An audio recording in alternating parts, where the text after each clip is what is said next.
Hi, everyone. Thank you so much for joining today's presentation. My name is Michael. I am a wellness associate and health coach at Geisinger. We appreciate your time today. Our topic for this presentation is Be Sun Safe. And before we dive into that topic, as always, we'd like to share our disclaimer that this information is being provided in order to increase your awareness. It is not intended to be medical advice. So if you believe that you may have any medical conditions or have specific questions regarding your health, please see your physician. As an overview, we'll have a lot of interesting topics today that hopefully you will be able to take action on. The first is UV radiation, which is really what causes things like sunburns and tans. We'll discuss the difference between a tan and a sunburn, skin cancer, some risk factors, as well as perhaps most importantly, how to prevent them. So I'm not sure about you, but I personally never put much thought into the light that comes from the sun. It's easy to tell when it's a sunny day or not a sunny day for most people, right? But there's not much thought that goes into that, at least on my end. But it turns out there's a very interesting science behind the different types of UV or ultraviolet radiation that are emitted by the sun. And the three kinds that we'll discuss today are pretty easy to remember: UVA, B, and C. UVA and UVB radiation, they both reach the Earth.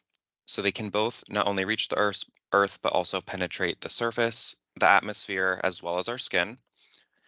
UVC is interesting because it actually does not reach the Earth's surface. So not all of the radiation that's emitted by the sun actually reaches us. So our focus is on A and B.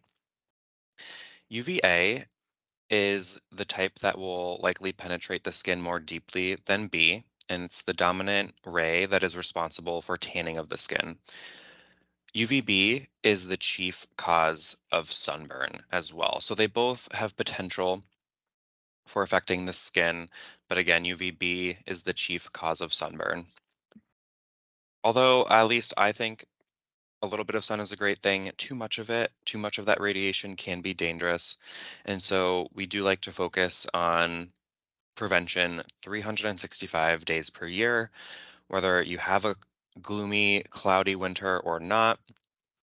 And especially for children, because children are at a three times greater risk of sun exposure than adults. Just on a personal level, I can think of times going to beach vacations over the summer with my family when I was younger. And I do recall getting tan and probably getting more sunburns, when I was younger compared to now. So, it is important, and we'll discuss the importance of prevention as well, especially in children, in just a minute. So, there are many health effects of UV radiation. Of course, the first being skin cancer. It can also impact things like cataracts and other eye damage, which could ultimately result in diminished eyesight. Things like premature skin aging and damage can also occur in the form of wrinkles, thick, leathery skin, or even freckles, which might not appear to be damage, on no pun intended, on the surface. And one way we can measure UV radiation is through what is called the UV index.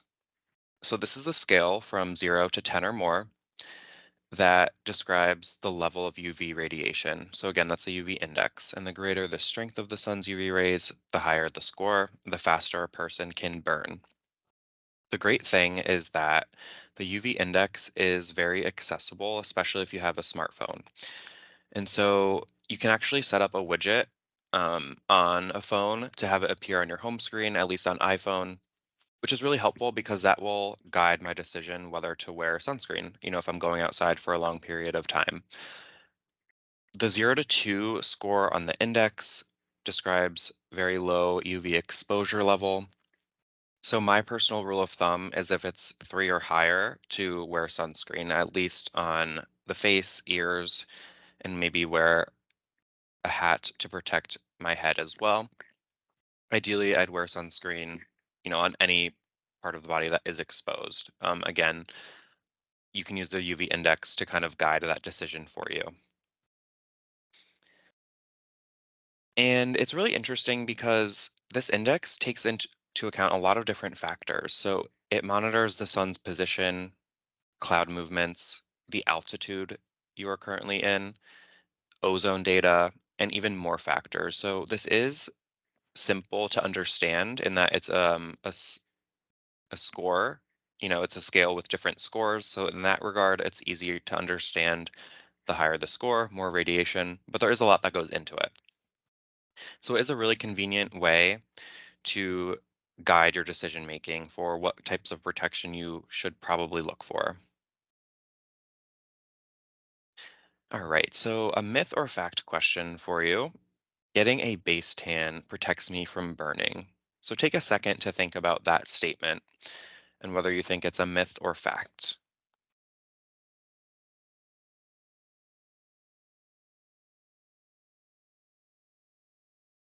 All right, so if you said myth, you would be correct.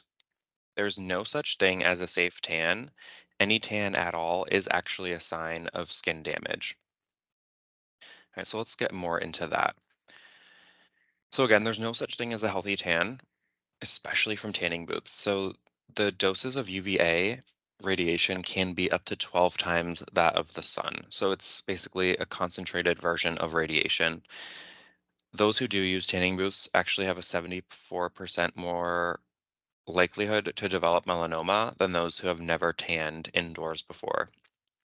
Melanoma is a type of skin cancer, and we'll talk a little more about that in just a second.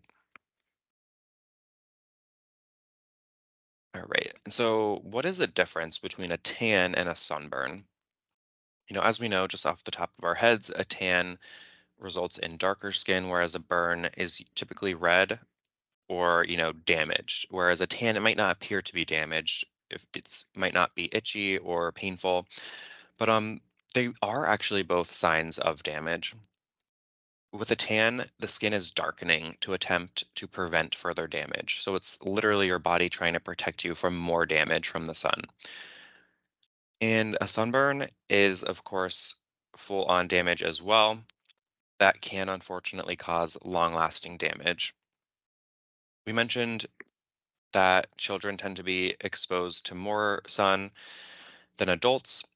And so, one fact about childhood exposure is that one blistering sunburn as a child actually doubles the chance of developing melanoma later in life. So, again, it's really important to think about sun protection every day of the year at every stage of life. All right. And another myth or fact question for you. Skin cancer is a less serious form of cancer because it can easily be cut out. So, take a second to think about that statement there.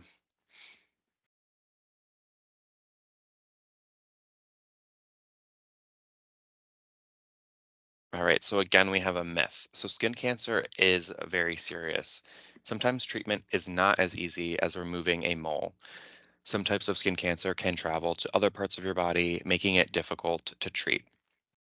And think about it, even if, and hopefully no one, develops skin cancer, but if someone were to, getting that mole removed or that spot removed, it might seem easy, but that adds in a lot of time that can be prevented. It also adds in a lot of cost and potentially downtime, as well as the risk of scarring or just, during the healing process, just a really unsightly experience. So even if it is an easy procedure for some people, for some types of cancer, it's something that isn't really fun. So it should be avoided. All right, so just a little more about skin cancer. So again, it's really important to prevent, detect, and treat. It is quite common, so more than 1.2 million new cases of skin cancer are diagnosed each year in the US. So that's about 1 in 5 adults developing it. The leading causes are the sun, of course, and indoor tanning. And in general, skin cancer can be thought of as an uncontrolled growth of abnormal cells. On the next slide here, there will be some photos of different types of skin cancer. They are a little bit unsightly, so just a heads up, please take care if that is something that might negatively affect you. So again, I'll be advancing the slide in just a second here. Three types that are the most common forms of skin cancer are basal cell carcinoma, squamous cell carcinoma, and melanoma. On a first look at these images, I personally, if I had to guess, before understanding what these types of cancer meant, I would actually think that the one on the right, the melanoma, would be the least dangerous because it's the least raised of the three. To me, that looks more like a mole or perhaps just a birthmark. But it turns out that is a very dangerous form of skin cancer. So sometimes you can't go based on the appearance of it alone. And so that's why it's really important to know your skin and have regular visits with a dermatologist to help rule out any cancer or to help with early treatment. So we're going to play a video here about the different types of skin cancer. And to do that, I'm just going to stop sharing my screen briefly and then I'll reshare it with that video.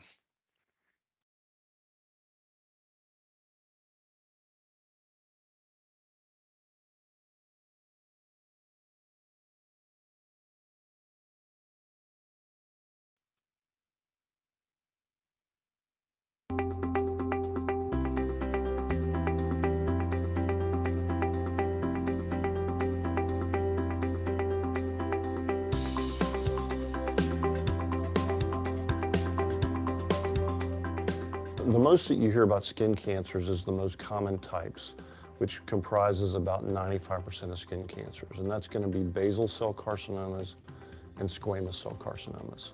And typically, those are very treatable, typically require just an excision by a regular dermatologist or a plastic surgeon or something along those lines. Occasionally, a squamous cell will metastasize to a lymph node and require removal of all the lymph nodes in that particular location. For a basal cell cancer to spread to lymph nodes, it's very rare, and to spread to other organs, it's extremely rare. The vast majority of basal cell cancers and squamous cell cancers of the skin have a very good prognosis and are cured with surgery alone. Approximately 5% of skin cancers will be melanomas. Melanoma has a much higher likelihood of spreading. Most of the time when melanoma spreads, it spreads to lymph nodes first. The location of the melanoma will dictate what lymph nodes will be at risk for the melanoma to metastasize or spread to. And those are the lymph nodes that we're going to check at surgery to find out if it's spread to that area. We operate to remove the site of the cancer, do a wide excision of the melanoma, and then check lymph nodes at the same time. 80% of the time, those will be negative. There'll be no cancer in those lymph nodes. The majority of patients with melanoma are treated by a surgical oncologist only, and there's not a need for a medical oncologist or a radiation oncologist. There are exceptions, but in general, chemotherapy is not very effective against melanoma. The agents that have come out in the past several months, as well as in the past several years, fall into a category called immunotherapy, where they are basically manipulating our own immune system to help us fight the melanoma. So as the stages get more advanced, stage 3 and stage 4 patients, then the role for the immunotherapy becomes much more prominent. Stage 1 and 2 patients is local melanoma only, and that's based on the thickness. Stage 3 means regardless of the thickness, it's spread to a lymph node. And then stage 4, it's spread to distant organs.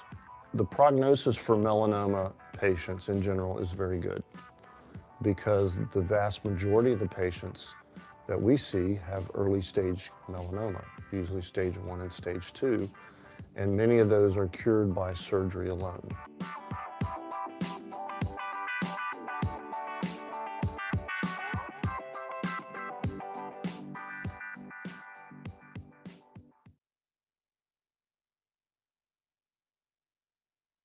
All right, thank you so much for your time and attention during that video. Hopefully you learned a little more about the different types of skin cancer.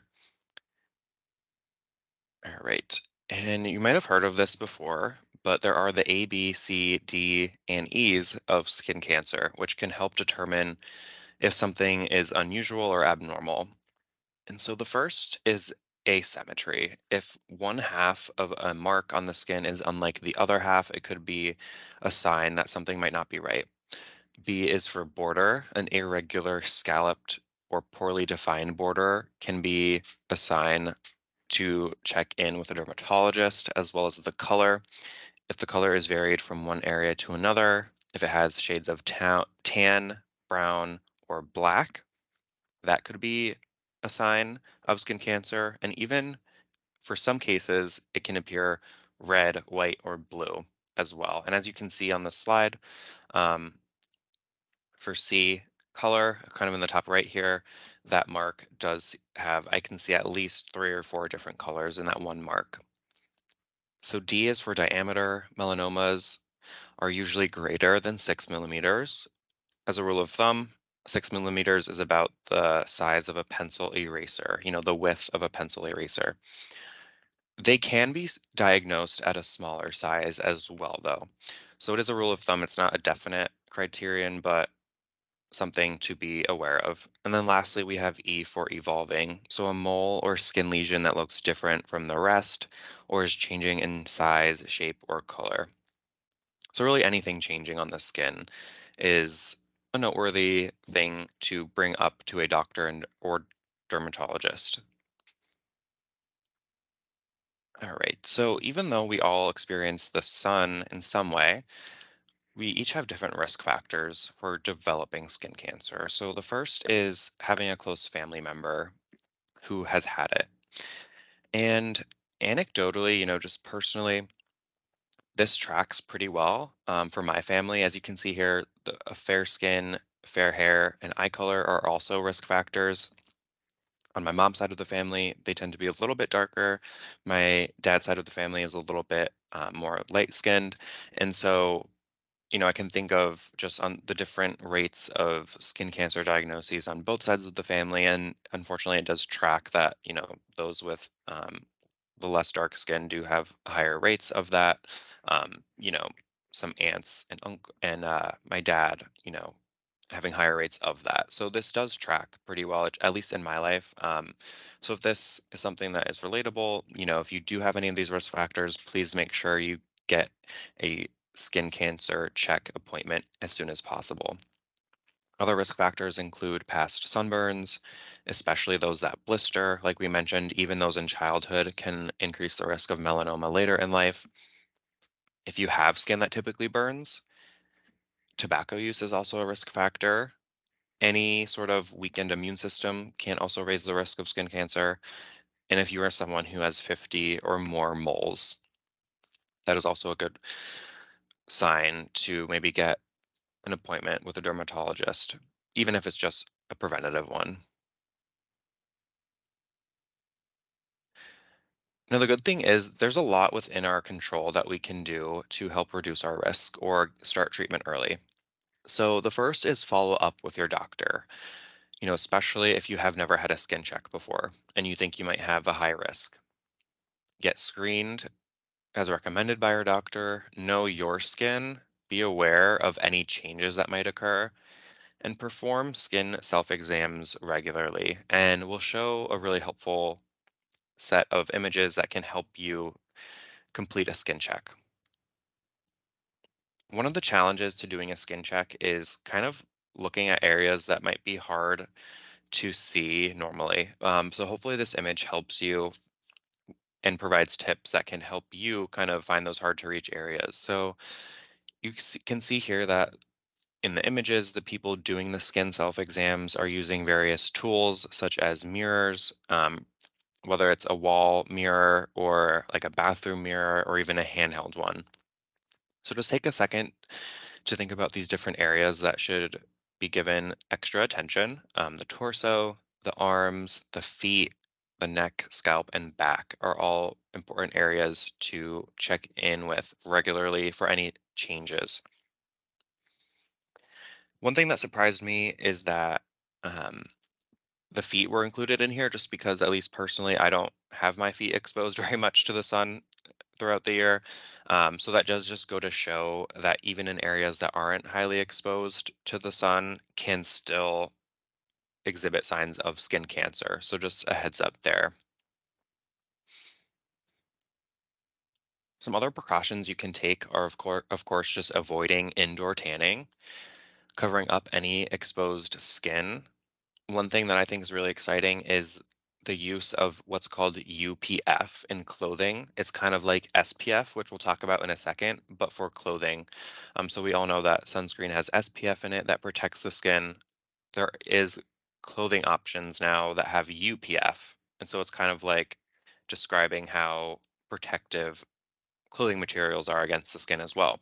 So that's another added layer of protection. Seeking shade and then wearing sunscreen, sunglasses, and hats can all be really helpful as well. All right, so we have one more myth or fact question for you. The statement is you don't need sunscreen if it is cloudy outside. Do we think that is a myth or a factual statement? So just take a second to think of that answer on your own.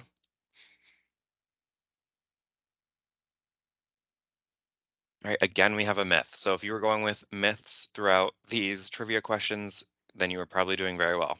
So up to 80% of the harmful UV rays can pass through the clouds, which is quite surprising.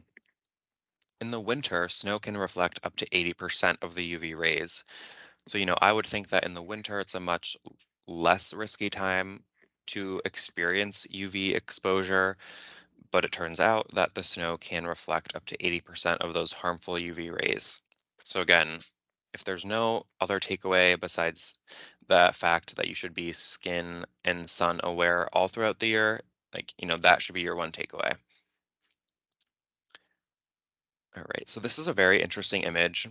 It shows two images of the same person under normal light in the top left, and then ultraviolet light is the main image here. And so this is a photo from the American Academy of Dermatology. And the caption below, it's a little small, but it says that a special ultraviolet camera makes it possible to see the underlying skin damage done by the sun. And since 1 in 5 Americans will develop skin cancer in their lifetime, what better way to always use sunscreen, wear protective clothing, and use common sense? So again, the ultraviolet light that was taken with the main image shows a lot of skin damage that isn't otherwise visible. And this is another reason to get skin checks regularly. All right, so just a little bit about sunscreen here. These are some recommendations from the American Academy of Dermatology. Just looking at the main image with the labels. So an SPF 30 or higher is recommended, and one that is broad spectrum. So that will protect you from both UVA and UVB, ultraviolet A and B, both of which can cause cancer, as you recall from our earlier slide. Water resistant sunscreen is recommended as well. Importantly, the resistance typically only lasts for up to 40 or 80 minutes. It can no longer be considered waterproof or sweatproof, but instead just water resistant or maybe sweat resistant. So a good question is how much should you use? For the average person, about 1 ounce of sunscreen, or about enough to fill a shot glass, is considered the amount needed to cover the exposed areas of the body.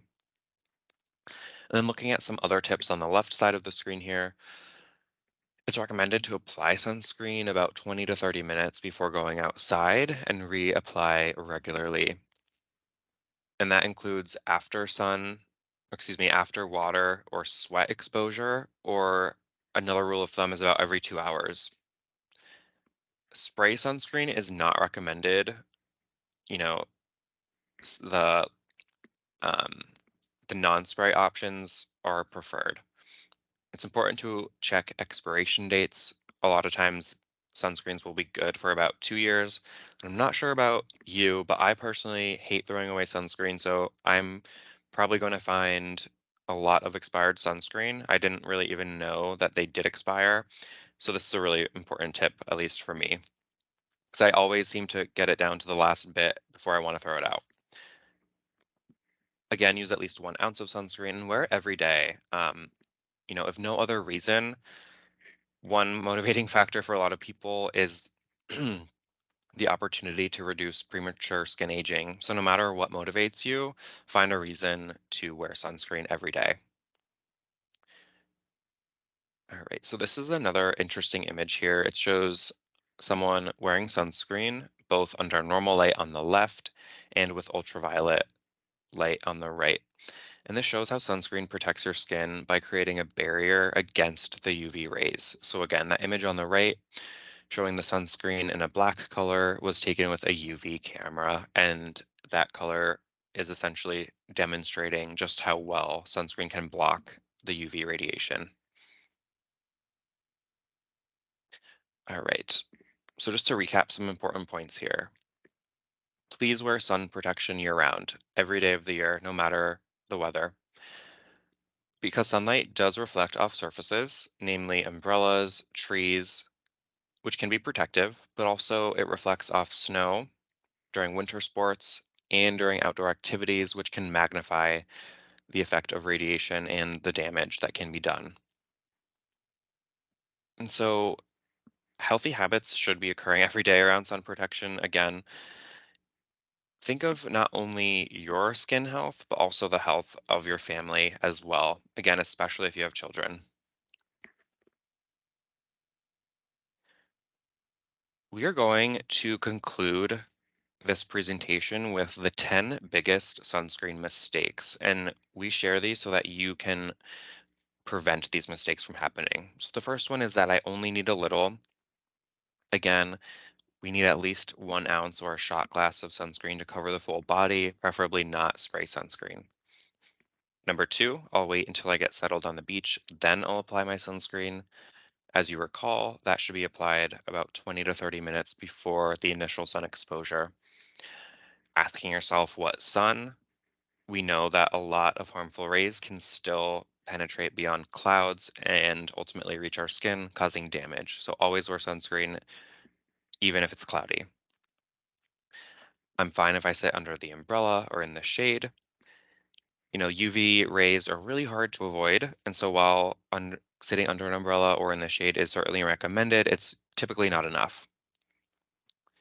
And number five, if I wear a hat, I don't need to put sunscreen on my face. Again, these rays are really hard to avoid, and there's really no harm being done in adding some sunscreen to your face. So even if you're wearing a hat, do opt for the sunscreen as well. All right.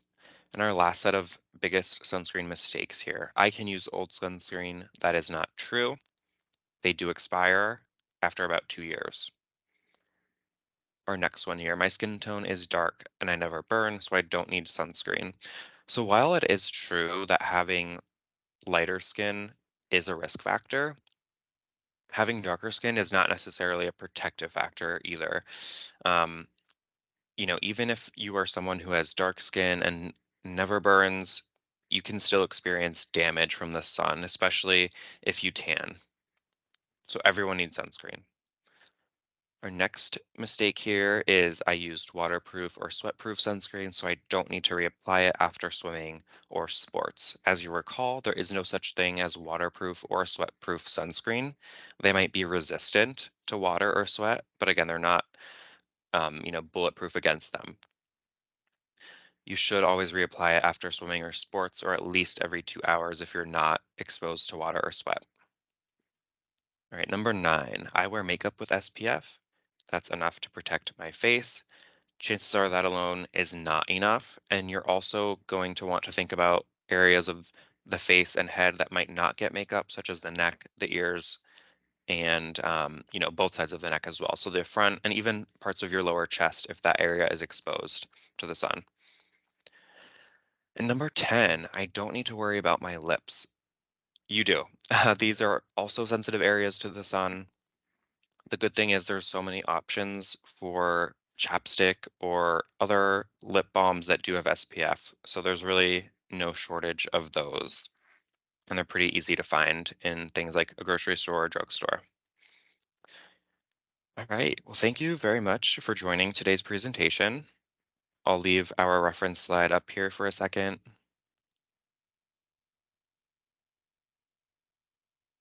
An important statement here.